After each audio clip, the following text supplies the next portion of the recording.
What's going on, everybody? My name is Austin. My name is Josiah. And we are the Super Cinema Bros. All right. How's everybody doing out there? We hope you're doing well. How you doing, Josiah? I'm doing good today. Yeah, it's been a nice day. Right. My day hasn't been too bad either. What do we got on the docket this evening? We're recording in the evening. What do we got on the docket? We're talking about the anime movie Suzume by director Makoto Shinkai, who did Your Name, Weathering with You, and a bunch of other anime movies. Starting off with one that I forget its name, he did like all by himself, on a Mac computer with a box of scraps. Yes. For context, Josiah and I, we traveled to Tokyo in 2017. Yeah. It was vacation. It was for my birthday. And we went to a museum in Roppongi. It's kind of a metropolitan part of Tokyo. For those who don't know, we went to a kind of a well-known art museum, and they had an entire Makoto Shinkai exhibit. Now, at the time, I was not really up on Makoto Shinkai. I kind of vaguely heard about Your Name, which was the movie that was being released, or it was gaining popularity during that time. So I knew about it, but I didn't really know much about him as a filmmaker, as an animator, or anything like that. And so this trip to the museum, which was like a long, winding path, and it is kind of a presentation of all the films that he worked on. Yeah. And there's on the wall, there's blocks of just his writing, And so much. and there's the storyboard art, there's art from the actual film, there's TV clips of it, and it really just gives you a crash course into everything Makoto Shinkai. And so for me, someone that was an outsider, someone to whom he was an unknown to me, I was basically tagging along with Josiah, who was more familiar with his work at the time. And I came away very, very impressed. And I came away like, ooh, whenever this guy comes out with a new movie, I'm going to check it out. And so, yeah, there's at least one of the movies of his that are older that are available on Netflix. Yeah. I forget the name of it. Was it the Garden of Words, maybe? Garden of Words. Yes, that one. I really enjoyed that one. Man. With the caveat of the subject matter is a little kind of slightly sketchy, slightly sus. Yeah. And that kind of seems to be a thing, but Makoto Shinkai, we can get into that later. We will. Overall, in that movie, without reviewing that movie, there was one part where I thought, oh, this is about to take a turn that I'm not going to be able to go with them on. I'm not going to be able to follow them if it takes this turn. And it did not. I was like, all right, cool. All right, this was about to be something problematic. And it was kind of bordering on problematic, but it didn't take that turn, thankfully. And so Yeah. I can still recommend it with a little bit of a caveat. And so I remember going to the theaters and watching Weathering with You, the movie that came out before this film. And I thought it was good. I was a little bit late to watching Your Name. In fact, I think I saw Weathering with You first. And so I saw that in the movie theaters with a bunch of anime weebs. And when the two characters from Your Name appeared in the movie, they do make a cameo in the movie. They all lost their crap. Like, they all lost their mind. Like, they're just freaking out over it. And I was like, oh, okay, I guess these people are important for some reason. Mm-hmm. I went back and watched Your Name during the pandemic, and I was like, oh, okay, yeah, this is pretty good. I don't think it impacted me as much as it impacted a younger generation of like Gen Zs or late millennials, because I'm an 80s baby. I'm an early 80s baby, and I grew up watching like Freaky Friday and those movies. And so like that concept was already pretty familiar to me. I grew up watching Quantum Leap. I grew up watching television shows where people swap identities, swap bodies, that type of thing. So like I wasn't blown away by the concept that was being employed in that movie, but I thought the execution of it Friday goes back super far. yeah. And so maybe I'm just dating myself by saying that, but I still thought it was a good movie. It just didn't blow me away like it seemed to have blown other people away. Mm-hmm. Fast forward to now, um, I was jazzed when I saw the trailer for this movie. It's do do. And I was like, all right, from there it had me. It had me from there. I was like, all right, this is cool. Mm-hmm. And the color palette had me, deep blues and greens. I'm like, all right, I'm already kind of sold on this movie. And so I don't know that. Yeah. Was there anything you wanted about the chair animating in that trailer as well? Yes. Yeah. So I already knew that the animation was going to be, like AAA game level, like top notch as far as like anime films go. Mm-hmm. If I'm not mistaken, a bunch of folks from Ghibli, I could be wrong about this. I thought I heard somewhere that like a bunch of folks that were animated at Ghibli work on Shinkai Makoto films as well. Mm-hmm. That may be incorrect. I don't know for sure. I mean, they're definitely influenced by Ghibli films, Hayao films. I mean, that is evidently clear and obvious. You should hang it right there, man. You should hang it right there. What you say is gonna like spoil the movie almost with like what's good about this movie, because it's like what's good about all the movies. Yeah. Okay.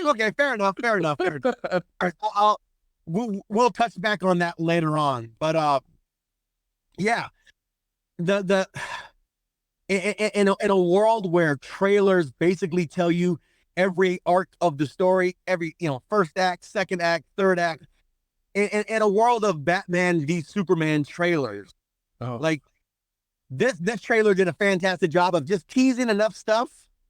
Mm-hmm. And I still had no idea what to expect when I watched the movie. Totally.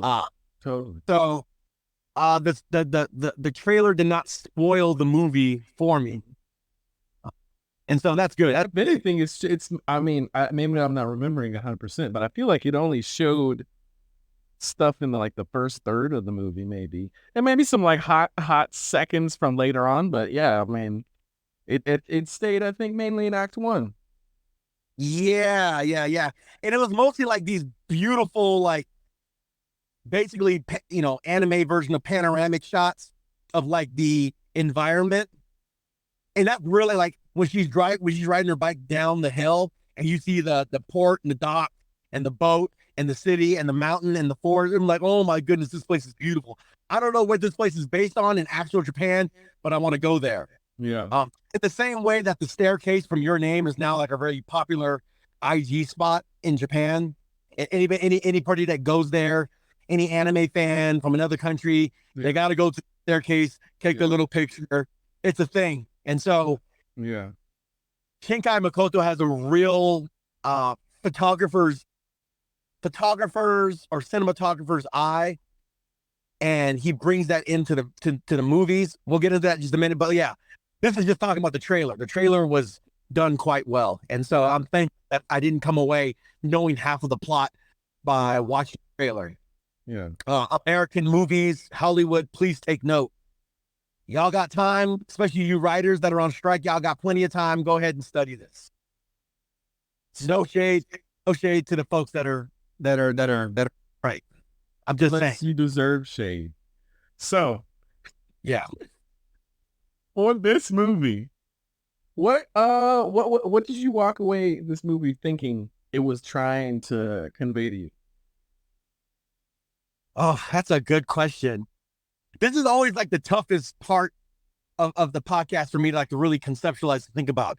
I'm not so clear-minded when it comes to like what are the themes and the motifs of this film, then what is it trying to communicate? And then saying it in like a paragraph. Like I'm this is always like a struggle. I guess if I had to say like what was it trying to communicate is there's clearly, and this is true of many Japanese animation and Japanese movies, going back to Godzilla, There is a clear environmental subtext. Something is going wrong in the environment.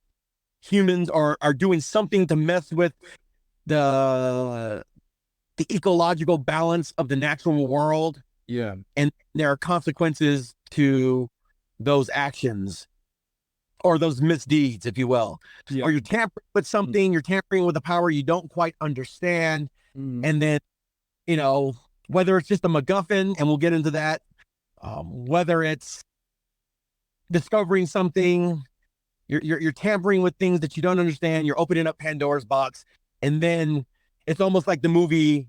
In many of these movies, it's like you create the conflict, and then you're working your way backwards, in a sense, to fix the problem that you created. That's kind of what I came away from it. There's also there's a strong message about like cordiality and friendliness, and just being a nice person and being a helpful person, and the relationships that are formed from that. Yeah. Suzume, for those of you who are One Piece fans, it's kind of like Luffy. You remember that there's a scene during the Marineford. Are you talking about this guy? Yes, Monkey D. Luffy, captain of the Straw Hat Pirates. There's a portion in the Marineford arc of the story, pre-time skip. If this means anything to anybody who's listening to this, there's a character, a major character that says of the main character Luffy, he has the most dangerous power of the seas, which is he's able to like bring people around and turn them into his allies, his friends. Yeah. That's a big part of Suzume. Friendships that are made along the way. Like the trope of the friends we made along the way. Yep. That is epitomized in this movie. That definitely does. Yeah. So there's the environmental aspect of it, and I don't think it's being too particularly preachy. If this was an American movie, it would have been way more obnoxiously over the top, in your face, pretentiously, obnoxiously, like shoving it down your throat, beating you over the head with it. Yeah. But Japanese communication is high context, and therefore it tends to be more subtle, and meaning and intention are oftentimes inferred. And I think as a result, there's an undercurrent of, okay, there's a problem with the environment, call it the climate or whatever, and that needs to be resolved somehow through the course of this movie. There's the relationship aspect, the friends we made along the way. Yeah. And there it's family is an important part of it, and tragedy, whether you're dealing with the impact of a tragedy, or you're trying to prevent a tragedy. This movie in large part is just the main character stomping out fires all over the place, on a quest to find or to stop something. And it's all under the backdrop of, she suffered a tremendously traumatic event as a young child. And you see it at the beginning, but then like at the end of the movie, it kind of comes together. It's like, oh my goodness, that's what she's dealing with. Yeah. And it plays into something that's historically true. And I say historically, I mean like recent history, like this will give it away, but 2011 was 12 years ago. Yeah. So while you say that, let's just preface everything so that we just are unencumbered. I mean, this movie's been out for a little while now. Yeah, we're just gonna be spoiling. All right. Man, if you want to watch this movie, I'll just be quick about it. I definitely recommend you go check this out. If you like anime, if you like beautiful vistas, if you like interesting stories, if you like a unique story, I recommend. Otherwise, we'll just be spoiling this movie so that we can talk to it in a fuller context.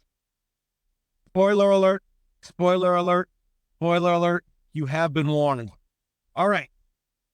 So now that we can really get into it, what were your thoughts? What did you think were the themes and the messages that were being Yeah, I think you really, yeah, you really hit on. Yeah, it seems like it's twofold, and they are intertwined. So, Suzume being our main character, having lost her mother, and the effect of that on her life, not having processed it fully, not having processed it with family members as well, uh, and then coming across this uh new individual, Sota, whose job is as a who's a closer, to close these keyholes, these doors that are opening up.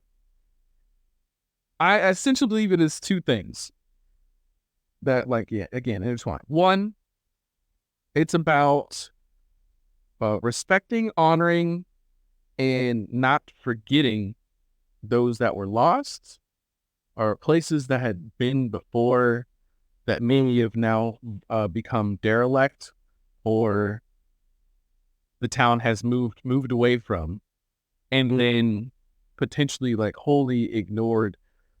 Like at one point, they come across an amusement park that a character reflects on having been there as a kid, and mentions how they hadn't even taken it down. So they're ignored, and they're not even given back to the earth, and that connects to the biggest thing that I think, the main problem that happens is, effectively, like Austin is saying, the earth is striking back at specifically the townsfolk that have like moved on and forgotten, and not acknowledged or remembered those that were came before, or those that were lost. So right, uh right?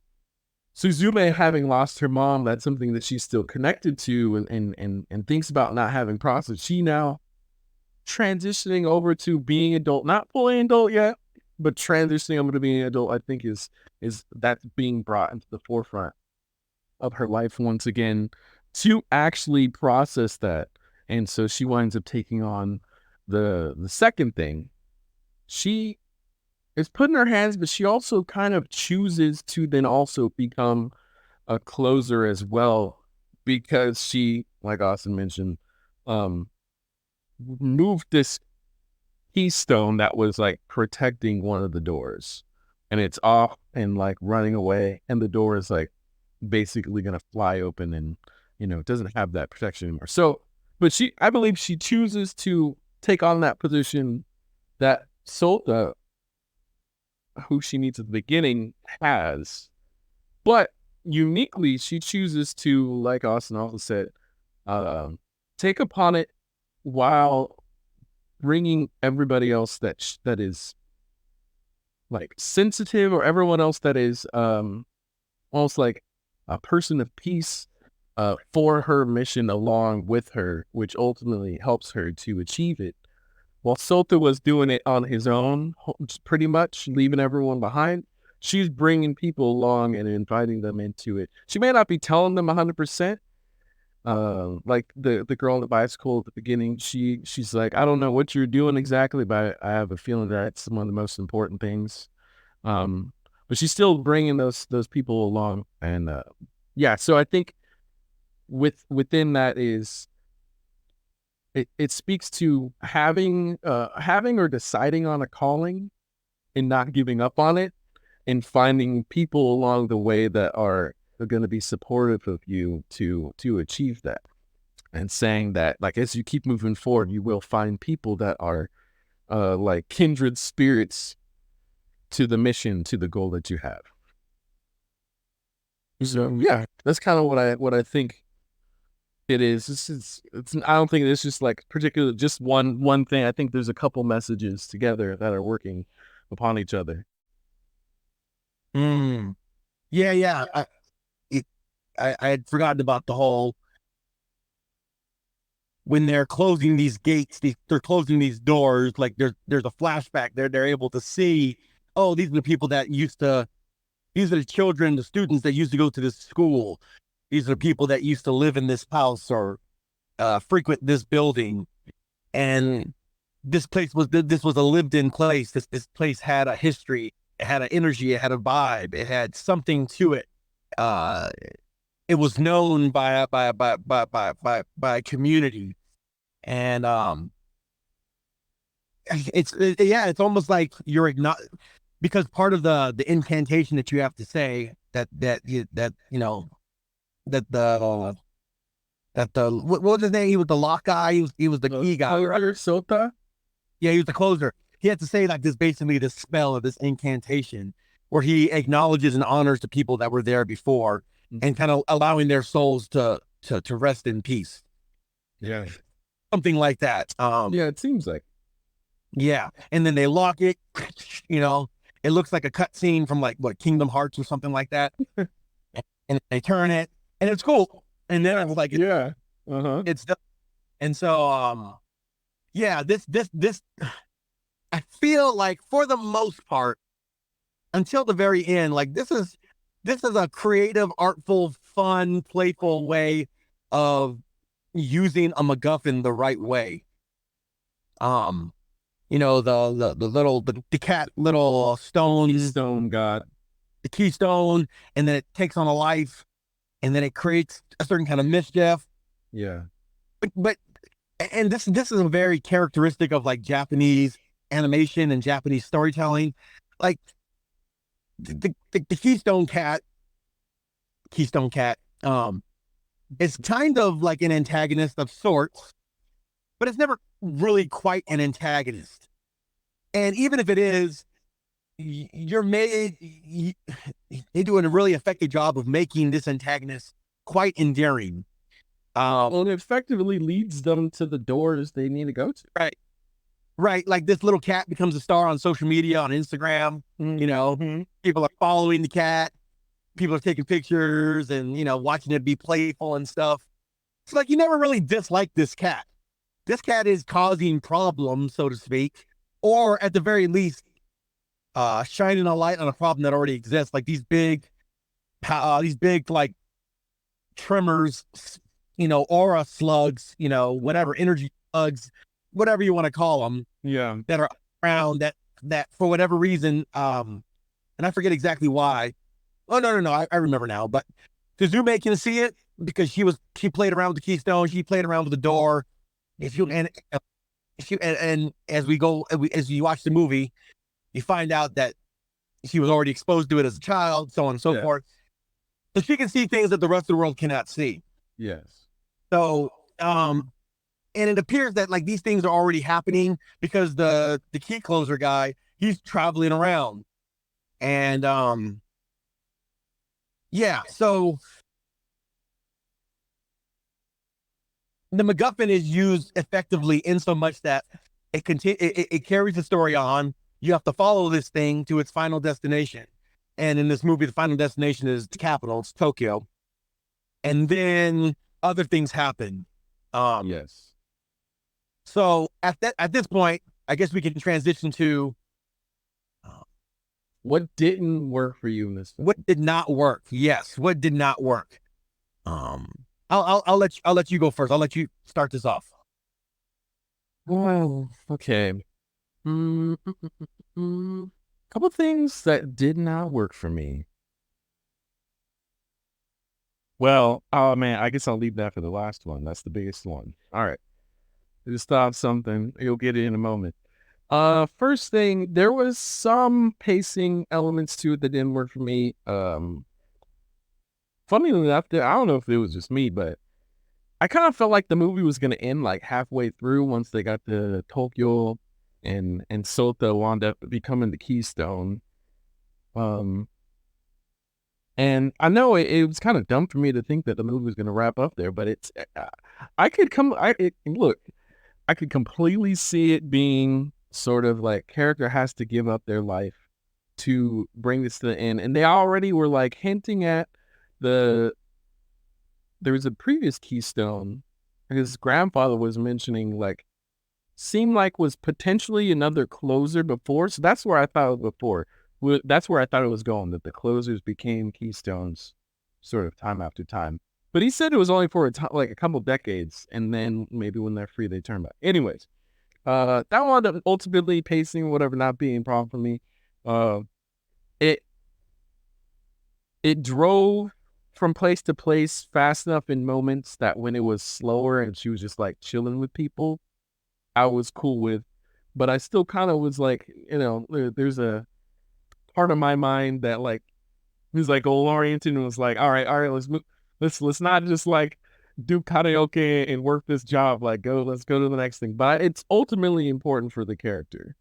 Um, a couple of those characters, and I think they just wound up being like kindred spirits, persons of peace, or something like that for her. I was like, dang, they're really going like super far out of their way to like help her out. I'm like, does that really happen?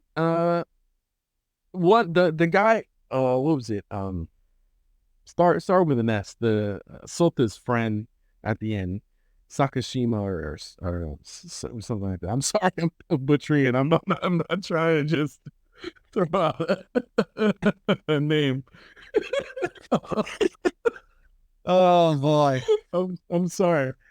Yeah, I won't take another guess. I know how bad that might sound. Anyways, like this bro's going just like all the way, like what is it, like a 9-10 hour drive or something? I was like, who is this guy? Why is he doing this? But I wound up being cool with it ultimately. So, anyways, I'll skip to the second thing that didn't work for me. Uh, at one point, so when she wanted to meet the grandfather of Sota, he's like mad at her. He's like you guys screwed up.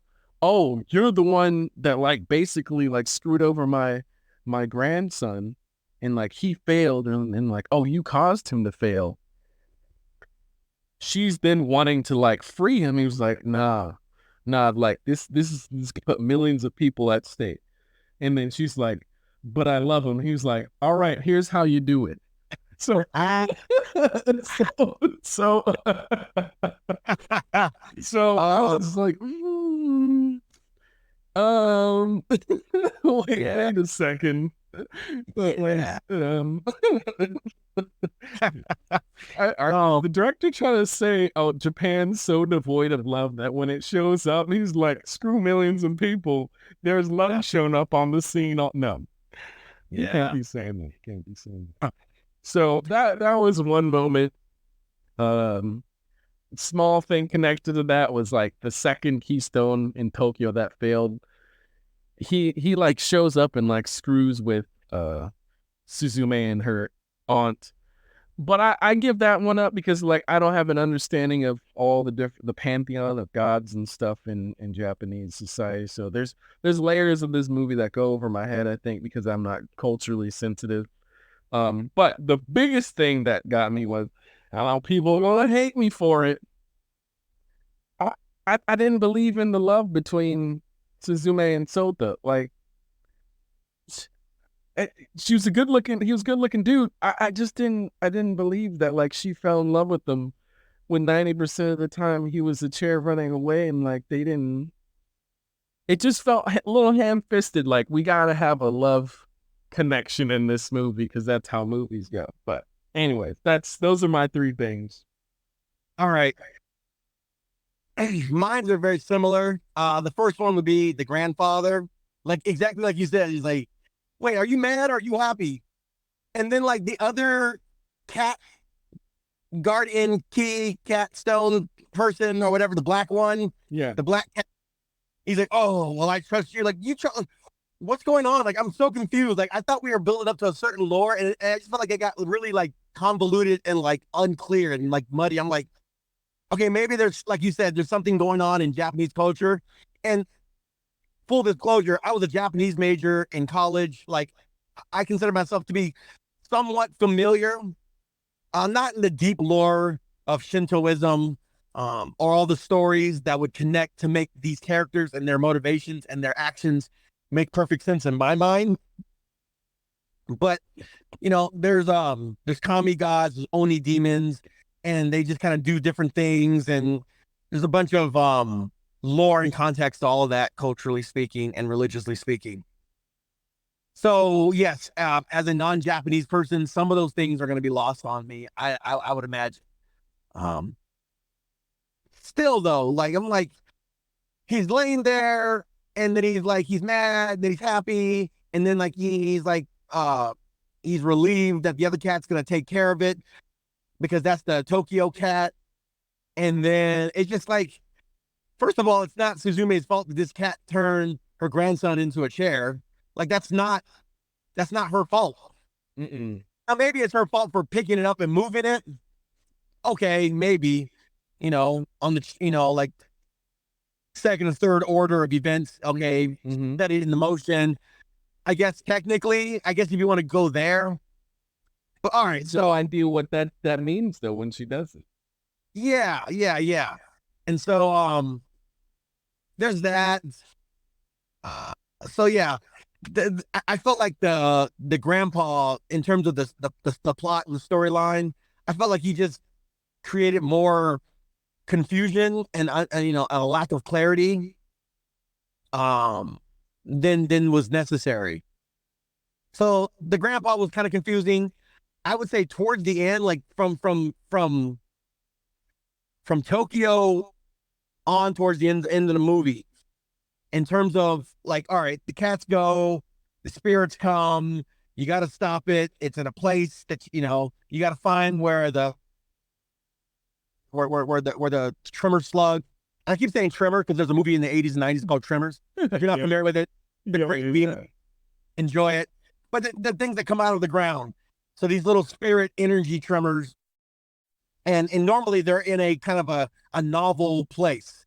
They're the front door of a school or of a hospital or something like that, right? Yeah. Or in the carousel. Worm too.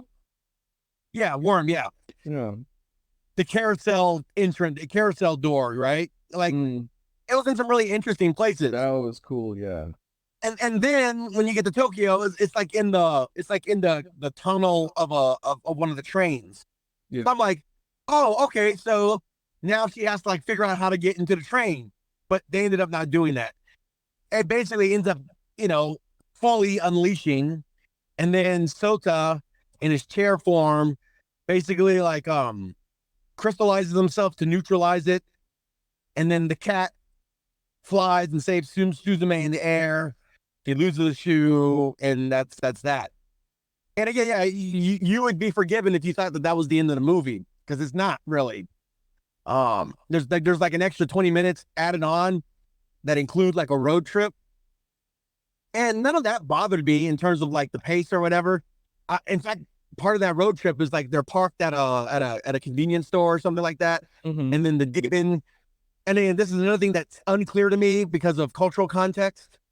The aunt, Suzume's aunt, gets close to this spirit cat, and then like her true feelings start to kind of like spill out very aggressively in very hostile fashion. I actually like that. I thought that like that gave some depth to her character. They did, yeah. Instead of just being like a worrying aunt that's overbearing, helicopter parent. Like no, like she sacrificed a lot in her life so that her niece could have a life. And it came at the expense of her ability to find a husband and start a family of her own and do all these things. And so I like that. I like that they explored that, like she said it and then like was horrified by the fact he said it. And then like there's a part where the car crashes and they're riding a bike together, and like she owns it. Like she owns, like, yeah, I did. There are times where I definitely did feel that way, but that's not all I felt, because human beings are more complicated than that. We're not just pure white hot emotion one way or the other. So I thought that really humanized the aunt, who borders on being a little bit annoying. They kind of write her to be that way. And the thirsty dude that's the coworker really likes her. He gets a lot of shade unnecessarily, even though he's trying to be helpful. Poor guy. But if there's anybody that's unlikable in the movie, the closest person would be the aunt. If not the grandpa. And the grandpa's not there long enough. He's just there to make things confusing, and then he's gone. It's like, all right, well that all right, thanks, Gramps, and then like that's it. Yeah. Yeah, and then like they make it back to her hometown, and then her like childhood flashbacks really start to make sense. This part of the movie had a lot of personal meaning to me because I used to live in Japan, And I went to Japan in 2012, almost a year after the Great Tohoku earthquake and the tsunami. And so, um, what you realize, what you see in the beginning of the movie of little Suzume running away, and then she's running into a woman that appears to be her mother. Yeah. Plot twist, it's her future self, right? Yeah. Because he's in was it the Great Beyond? I forgot what they called the Ever After or something. Right. Yeah. Mm-hmm. What they call it in Stargate, that thing, whatever that is, right? But um, yeah. So in Japanese, it's quite beautiful. She says, "Watashi wa kimi no ashita desu." I think she said. In other words, I am your tomorrow. I thought that was a really sweet, pretty way of a person talking to of a 16-year-old, I think, talking to her 4-year-old self. Yeah, 16. Hmm. Right. And apparently Suzume looked like a spitting image of her mother, because when the little Suzume saw her, she thought it was her mother at first. Yeah. Which makes it all the more heartbreaking and gut wrenching, right?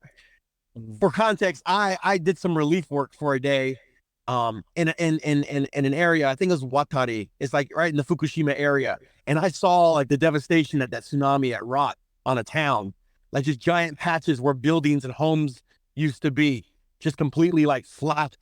And there's a house here, there's part of the building there. And if you drive down this one road, you'll see all the wreckage of what used to be a community. It's not really a city dump. It's just like everything that got destroyed all got bulldozed and carted over into one area of town. Yeah. Like, and I was watching very intently on 311 from afar, from America. Yeah. And I was watching the footage as it was happening. And I was in communication with, Christian relief, paraministry, parachurch relief organizations and ministries that were doing things at that time. Yeah. And so I was very plugged into what was going on. So when I saw that, I was like, oh my goodness. It hit me in a way that it might not hit other people that weren't as clued into that. And so when I saw she's like scribbling in her little coloring, in her little notebook, blacking out the pages. Yeah, and I didn't understand it, but then as soon as I saw the date on the top of the page, it's like, oh dear, it all kind of came together for me. And so now during that time, she jumps in, and I guess they're fighting the final boss, sea slug, trimmer, slug thing. And then she resurrects Sota, gets him out of being a chair. Now he's back. And then they do like this like Wonder Twin thing, and like they stop the bad guy, and then the other cat, the big cat and small cat, like I guess they're kind of working together or something. Yeah. Immediately it gets a bit convoluted. Yeah, and one of the cats, it becomes a keystone on that side. Yeah. To seal it, which it seemed like the keystones were always outside the door, but that's a minor detail. Sorry, go ahead. Yeah. And so it's like they stop it, and then she says goodbye to her 4-year-old self. And again, the way they resolve it, the way she communicates to herself, I really, as somebody who knows just enough Japanese to know what was being said, I thought it was beautiful. I'm your tomorrow. And so yeah. So as far as things I don't like, just kind of like the story it gets a little bit convoluted, and there's a whole bunch of stuff going on. It resolves well, but it's just like there's parts where it's like, okay, either I'm culturally missing out on something. This isn't made for an American audience. It's made for a Japanese audience, and that's totally fine. So I'll chalk it up to my own ignorance of the lore of Shintoism, or whatever it is that they are drawing from, that Makoto Shinkai was drawing from, to establish these like sea slugs and the cats and the all that stuff. Yeah. Keystone cats and all that stuff. Yeah. The last thing that I'll say that was kind of a negative to me, and again, this is drawing back to what I was talking about earlier. This was a similar issue I had with Garden of Words. It is the age difference between protagonist and their love interest. Yeah. Now, we don't know exactly how old Sota is. We know that he's an adult, a young adult in college, Yeah. somewhere between like 19 and 21. Wasn't he teaching, or he was maybe student teaching or something? He was studying for get his teaching credential to be a teacher. He had to pass his test, and his roommate who joins in it. I don't know. That was his name. Yeah, he was doing the same thing, and he cared about his friend, and the fact that the friend missed out on the test, and all that stuff. So he's, I'd say, at least 3, if not 4 years older than Suzume. Suzume was still in high school, still a minor. Oh boy. In Garden of Words, there was a 15-year-old or 16-year-old boy who was developing feelings for his teacher, a woman who was in her 30s. And she's saying she loves him, even though, like you said, he's been a chair this whole time. All right. Yeah. I mean, I would have preferred it. They just made him a little bit younger, made him like a senior in high school or something, so that their ages line up. I don't know. Yeah, it kind of gives me a weird feeling knowing that he was that much older. Now they don't in any way, quote unquote, consummate the relationship. There's no confession of love, which is a thing in Japanese culture, kokuhaku. Sota kind of just goes on his way. He's like, I'll come and visit you again or whatever. And at the very end, he shows up, right? Am I remembering that? Yeah. So both this movie and both Garden of Words, they do in the like current timeline of the main story be like more or less we're interested in each other, but it's not the right time. And then there's like an unknown time that passes by, and then they come on back and they meet each other again. Yeah. So actually, interesting little detail on add on top of this. I was double checking. I remember learning that the age of permissions was 13 in Japan, but apparently it seems like they more recently in March passed a bill to raise that up to 16. So yeah, I mean, this movie took a long time to be made, anyways. Just adding that as a little detail into things. So it's to say that the law was passed after the movie came out, because the movie came out in like August in Japan and came out just recently here in America. But as he was making the movie, the law was still 13 as it was being animated and produced. Indeed. That's it. There's no sex in either of his movies. No, there's no consummation of the relationship. Yeah. To me, it's kind of like the appearance of impropriety from where I'm coming from. I'm like, yeah. Now again, she's in love with him. He doesn't necessarily state. I mean, he gives her a hug at the end because I mean they've gone on a whole adventure. Yeah. I would say a hug is okay. Yeah. But I mean, if she didn't say that she loved him, I wouldn't have been uncomfortable with anything. Yeah. Just the fact that she, like, at the very end, I'm going to save the man that I love. I'm like, bro, you got homeroom tomorrow. Like, can we not do this? Also, when she goes back in the beginning of the movie, goes back to the abandoned site to try to find the guy again, and she's like calling out to him, hello, are you there? There's a scene. I watched it Japanese and then with Japanese audio with the subtitles in English. Same. Yeah. So there's a point in which she says, doko desu ka, whatever. She says the word ikemen. Ikemen is like good looking guy in Japanese. So like, in the theater where I was at, I think there was a few people that knew enough Japanese to know what she was saying. Yeah. Hey, sexy, good looking guy. Hey, hunk, hey, where are you? That's basically what she was saying.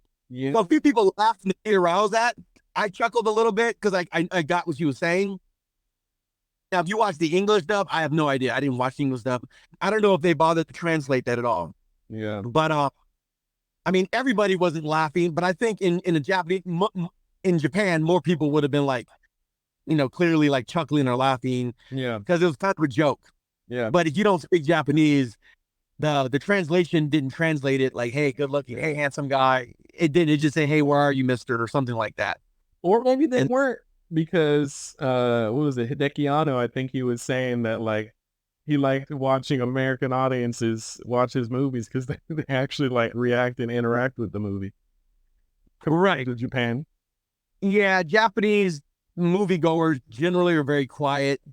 Maybe a little bit of like chuckling if something's really funny, but yeah, it's a pretty quiet affair. I remember watching the first Avengers movie in Japan, and the only people that were laughing at the movie was me and the two Japanese people that I was with.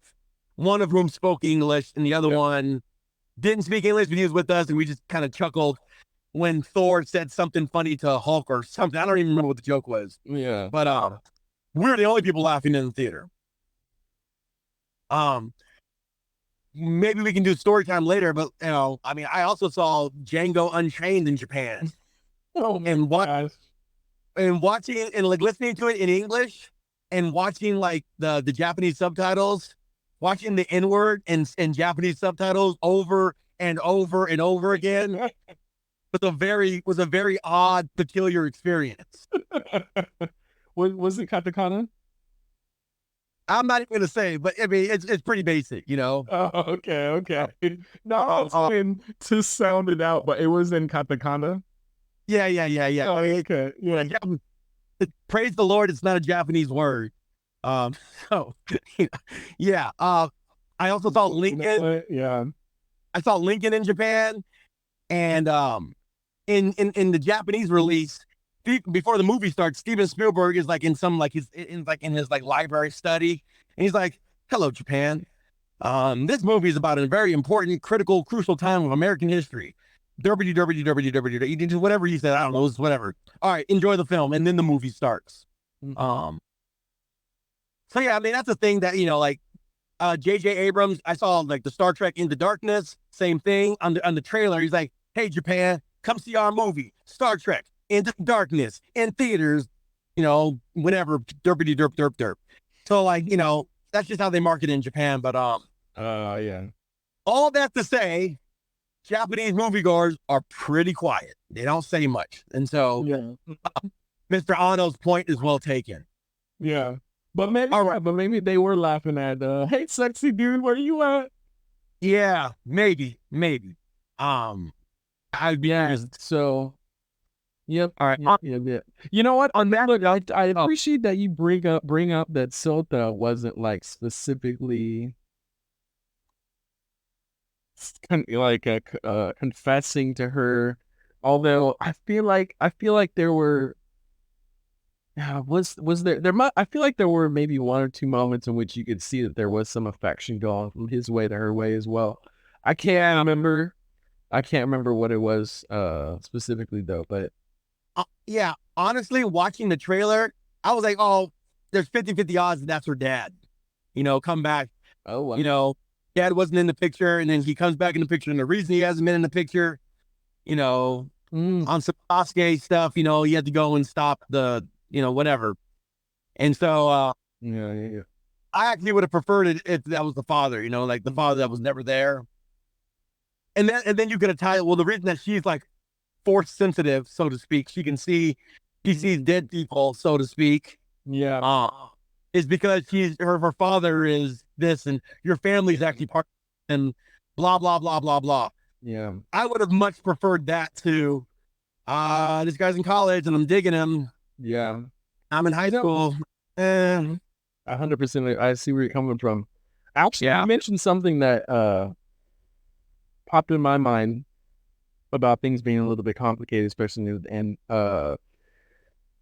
so big question on yeah, as a kid when she goes through one of the doors, how she wound up going through the door, how she wound up finding it and going through. I guess Yeah, maybe it's just that the doors over time, I guess they loosen or something like that. So I didn't understand. So she was able to, yeah, she was able to see the things go and man, yeah, I don't know. I know I'm rambling kind of at the moment, but I didn't quite understand how she got into the first door as a kid. And it almost made me wonder, it was like, we'll say that again? I don't think they specify very clearly how she. No, they definitely don't. Um, but it kind of almost made me wonder. So I guess you know what? Maybe I think I figured it out a little bit. I guess I don't know what the location is that the door is sitting at, but that was the forgotten location. And the tsunami is the effect of the worm having slammed down on the Right. the part of the city. So the door was open. So she somehow wandered over there and got inside, I guess. But yeah. Anyways, yeah. So Yeah, that explains. I don't remember it super clearly. I don't. They might not have clearly explained how she got there, but yeah. I mean, in the grand scheme of things, I think that's a minor detail. Yeah. Yeah. So, man, yeah, we got on along. We've actually talked about some of the things we do like, but we should say some of the big things that we did really really like about this movie because even though we talked a while about negative, I think we both love this film overall. Yeah. I'll open up. I'll open up. And this is why I was stopping Austin early on. Like, there's a couple things that are just like across the board in all of Makoto Shinkai's movies, like always hitting. It's typically like first and foremost the backgrounds, which are seemingly, but I can't verify, based upon predominantly all like real locations. Uh, I don't think all of them are. I feel like major locations are, and I get a feeling that other locations are kind of pieced together. But anyways, yeah, backgrounds absolutely blowing me away every time, everywhere. You feel like you're in those locations, but you don't feel like it's live action. It does a great enough job at like retaining its artistic quality, but then keeping you feeling like you're in almost filmed in locations. Um, yeah, flowers, effects, skies, clouds, man, absolutely phenomenal. Um, I did really also like all the characters pretty much, and the animation itself. But yeah, all the characters. I did admit to Serizawa being a little bit of enigma and the mom and her kids a little bit, but I still, when I was looking and watching and experiencing the movie in those moments, wound up liking those characters. Wind up being feeling like they were realistic, characters, and they weren't necessarily just facades of um per character types in particular. So even Serizawa was like seemingly bizarre choice to like drive down 10 miles to go deliver this girl he's just barely met to a location she needs to be at for some reason. Like, people be making decisions like that sometimes. Seemed like, yeah, he was painting himself to be like potentially more important than he was. He was lying about Sota, like owing him when he owed Sota and stuff like that. So I like that there's like depth to it. And you brought up the aunt, who was maybe the most unlikable character, but she had layers and depth and stuff too. So yeah, I think the characters are awesome. Um, the concept itself was really cool on closing these doors and like going to these locations. And um yeah, I think well executed in a number of ways. um yeah, so I can't, and music, like you mentioned, but anyways, I'll let you go on to things that you liked about the movie. Yeah. the the blues, the greens, the purples, the magentas, um, just breathtaking colors and just breathtaking anime cinematography. Uh, Makoto Shinkai does a phenomenal job of recreating the slice of life, uh, making things look very like lived in and real and normal. Um, yeah, like the cities just look like and they feel like cities. Um, he just does a really good job of like, the bar looks like a bar, it feels like a bar. The bedroom and the futon and all the things in the room, they just seem very lived in and in their Mm-hmm. place. And yeah, That show up to that bar. yeah, everything seems very true to form. It seems very authentic and sincere, Yeah. which is not an easy thing to do in animation, right? No. I mean, you could veer into Bugs Bunny territory very quickly, right? Which and Bugs Bunny is fine, like that's its own type of thing, but nobody thinks that it's like sincere and authentic to true life, right? Mm-hmm. But it's like this could be so easily adapted into like a live action film, Mm-hmm. like Yeah. frame for frame, really. And yeah, Unnecessary because of how they do it. right. Yeah, like there's really nothing that would be added if you did that. Um, and so yeah, so just the artistic style and the colors that were used, um, the colors. It I feel like it's almost like the same color palette as like John Wick 4, which is a movie review we did, particularly in the Osaka scene. I feel like a lot of those colors were very similar. And yeah, and just like the camera angle and the things that are shot, the things that are in frame. Just making decisions that would even create more work for the animators. Just to draw the little intricacies of the car seat and the things that are, in the back seat and what's going on in the back seat. Stuff that you don't necessarily have to do, but he's a master of the little things, the fine little details. Um, Nothing looks sterile or in a vacuum in the world that he creates. And so my hats off to him for that. The pacing felt very Spirited Away to me. And Spirited Away to yours, just kind of going from station to station, just kind of doing things. Mm-hmm. So again, like going back to the whole like Ghibli influence, like thematically and in terms of like pacing, it feels very Porco Rosso. It feels very Totoro. It feels very Spirited Away. Feels very Ponyo, right? Like just kind of everyday normal things happening. There's fantastical things happening, but like in between the fantastical things, just lots of like little normal things, right?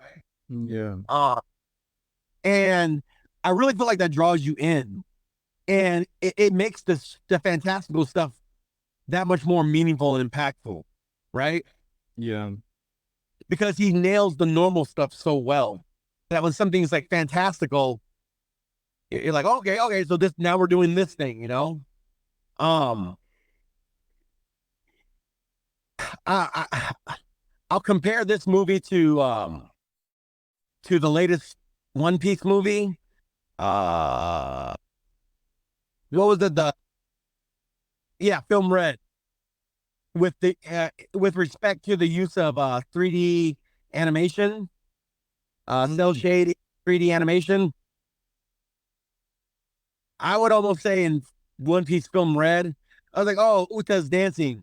Oh wow, that clearly looks worlds different than the animation I've just been watching for the last 20 minutes. Yeah. Kind of, sort of, just a little bit taking me out of what's going on. Because now I'm just sitting there watching what is very clearly CG. There are a few scenes in this movie, in particular when they're driving in the car. There's a pan out shot that's computer animated. But I ended up watching a video that was reviewing it, and apparently, like when she's walking around in Tokyo on that bridge, just under the train pass where the big monster comes out, a lot of those people were computer animated, and I didn't even notice it. And I say that to the film's credit, because if you don't notice it, if you're creating an environment and things are computer animated and your eye doesn't automatically go to the computer animated thing, with the exception of the big sea slug, tremor thing. Yeah, the worm. Yeah. The worm. With the exception of that, like the people, like I didn't notice it at all. Yeah. And I think that the chair, Sota as the chair, it was implemented well. There are plenty of scenes where Sota is 2D animated, but then there's a lot of times where he's like, particularly in high movement action scenes where he is computer animated, and I think it's done pretty well. I think that Shinkai used a color palette that makes that it's not too bright. There's a lot of like darker pastels, and the color palette not deflected, at the very least did not draw attention to the fact this thing is cell shade CG animation. And so there are parts where you can tell where it is, but it's not so glaring that it takes you out of the movie. And so I think the sparing use of CG in a film that's like 99%, 98%, 95% not CG, it was done to good effect. And the thing that you expected to be CG, it was, and it wasn't too bad either. The big slugs and stuff, it was fine. Yeah, it was, yeah. Yeah, I really like the cinematography. I like the selection of shots and angles that were done. I like that the social media aspect of the cat that looked really real. When there was a news broadcast, it looked like a real news broadcast, just animated. Those little things, those little tangible things. I'm really impressed by stuff like that.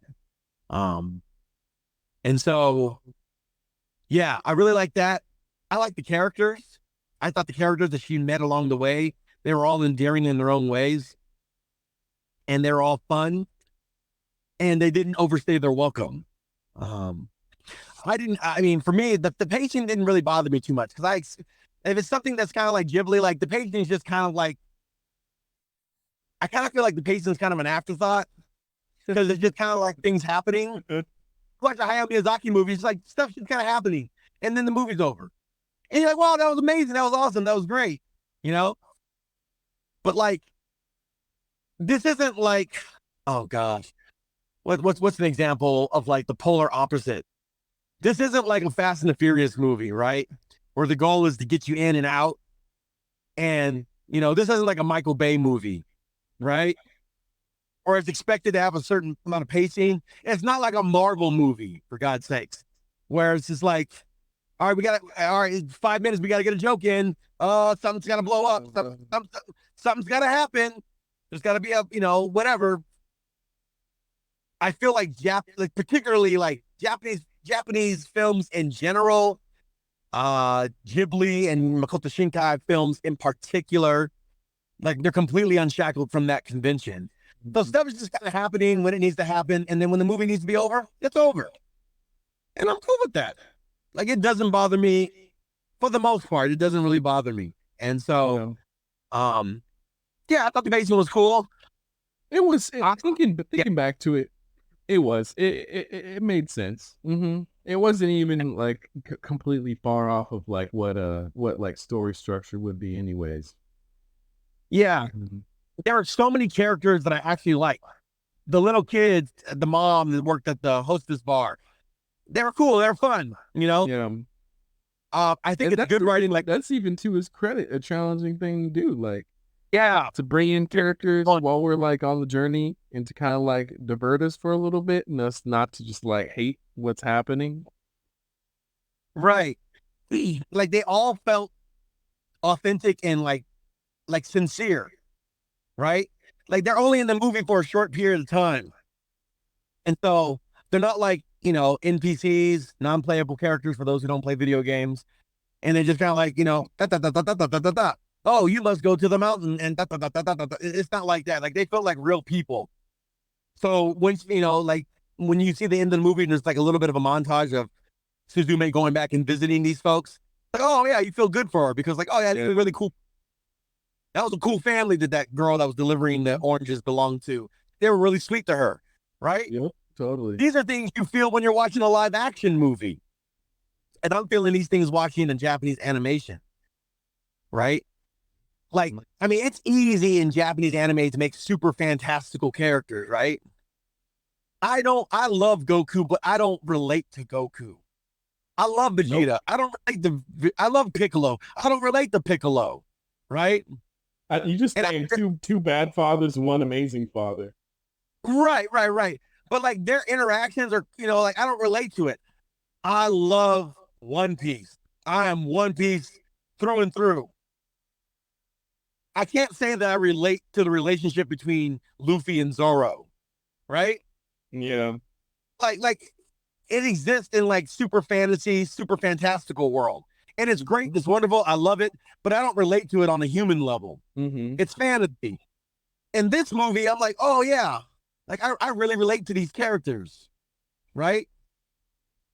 Like these are just people. Like it all feels very lived in.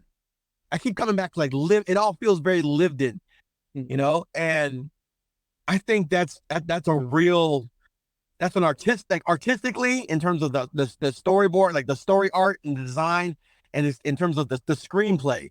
Like he made characters that are really endearing and likable for the short amount of time that they're in the movie. And so, yeah, I really like that.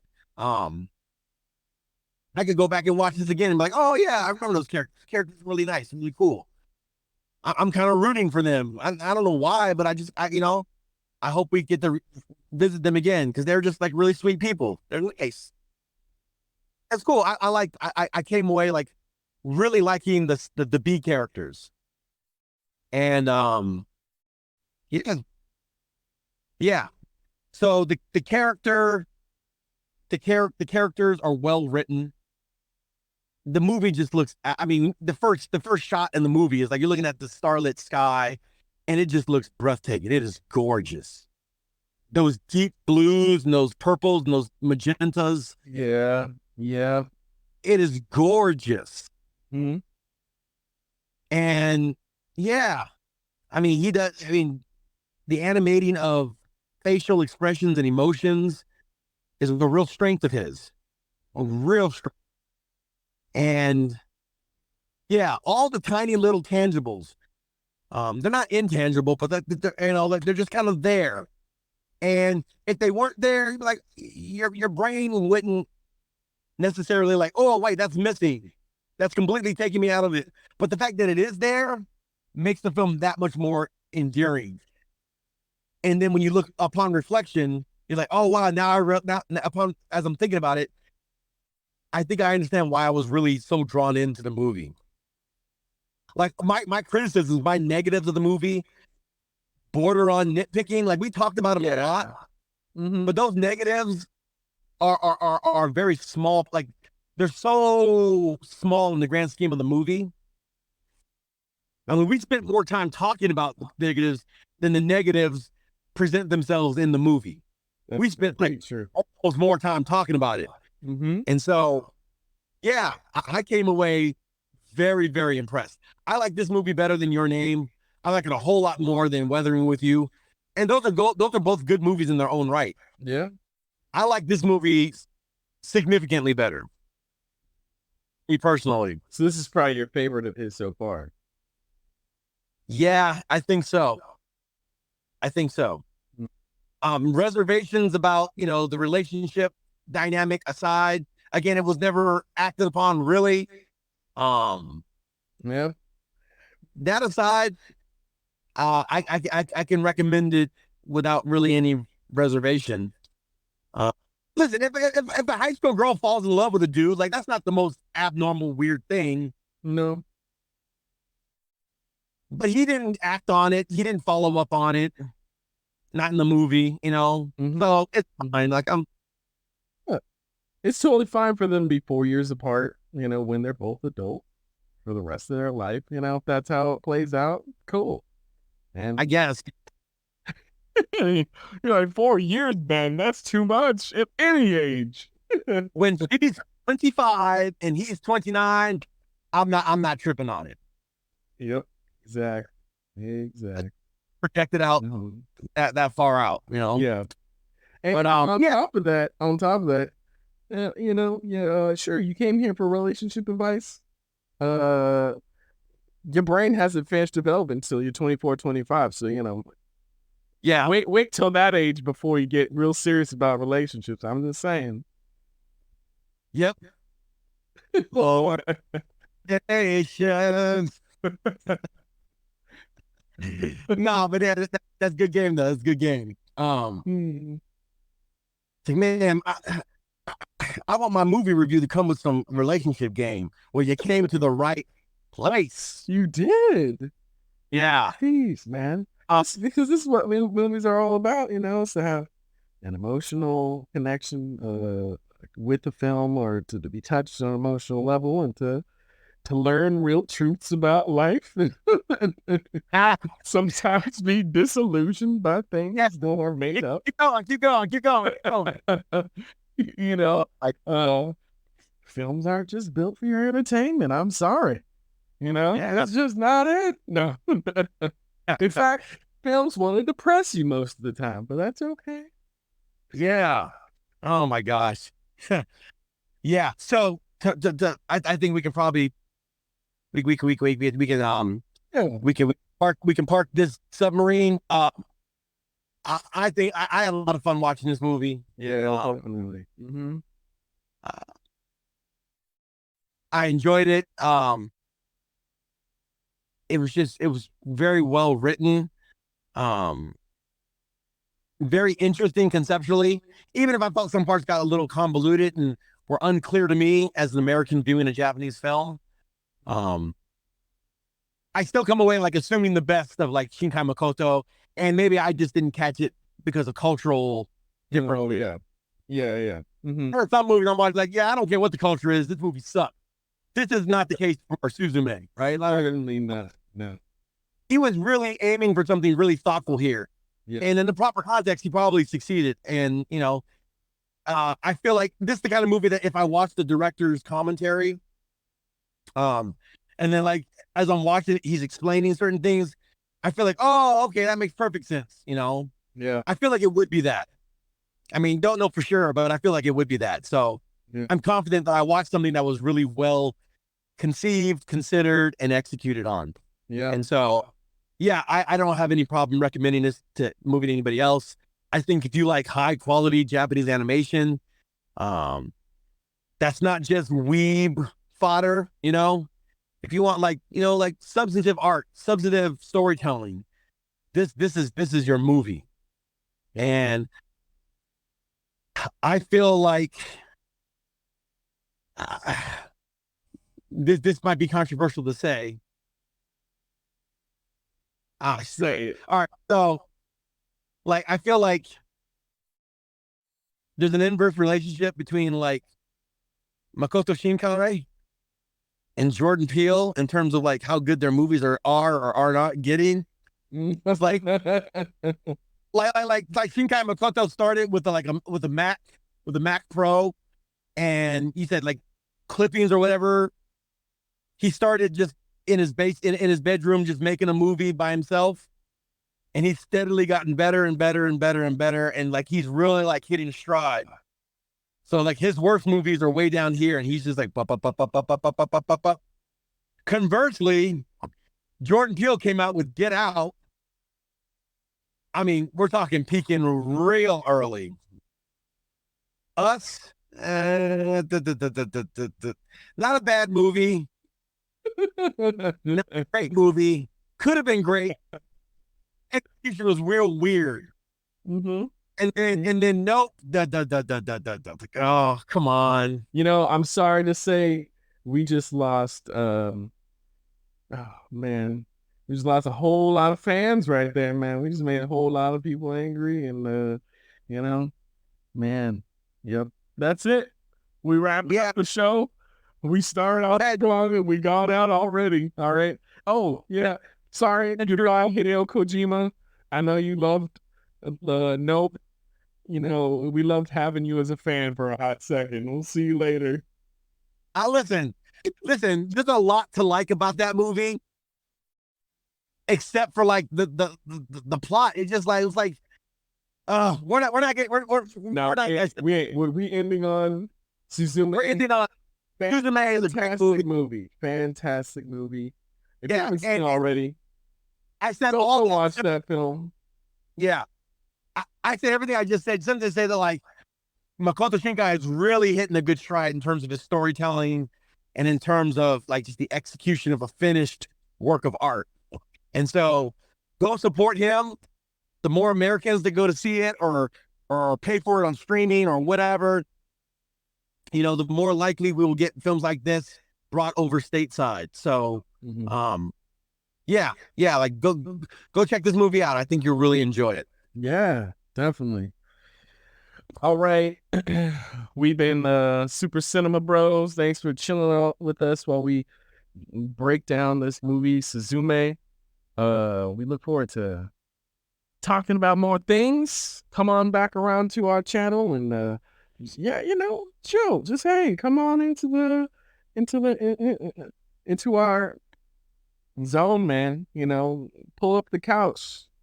Yeah. Open whatever you drink you want, you know, just listen and thank you for being here with us. You want to say anything else, Austin? Yeah. Just to reiterate, we really appreciate you taking time making it this far. If you're watching this on YouTube, go ahead and smash that like button, hit the subscribe button, and ring the notification bell. Ding! So you can be updated on all of our next episodes. We really want to build a community of people who enjoy films, people that may agree with us, people that may not agree with us, people that want to hear what we have to say about other films, maybe their favorite films, maybe Pauly Shore films. And yeah, like we really want to build, you know, a Discord server full of like-minded people who are going to agree with everything that we say, and not toxic at all. No echo chambers for us. Not allowed. Listen, if you're still hanging around on Tumblr, come over and join us. You know, if you haven't migrated over to Twitter, go ahead and join us. And we accept all those who have no blue checks. Yeah. In all seriousness, though, yeah, we do want to build a community of people that enjoy the conversations that we're having about films, that want to contribute to those conversations, whether it be on the Discord server or some other medium. Yeah, as we lock down on our format and as we continue to get better, and as I get the equipment that I need to be able to do this more regularly and at a higher level of quality, yeah, we're going to be asking for your support so that we can continue to do this more often.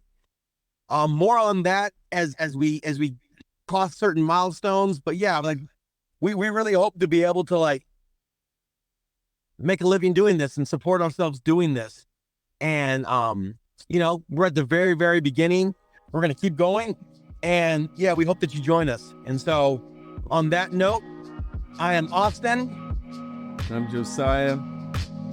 We are the Super Cinema Bros. And until next time, God bless. We'll see you later. Peace.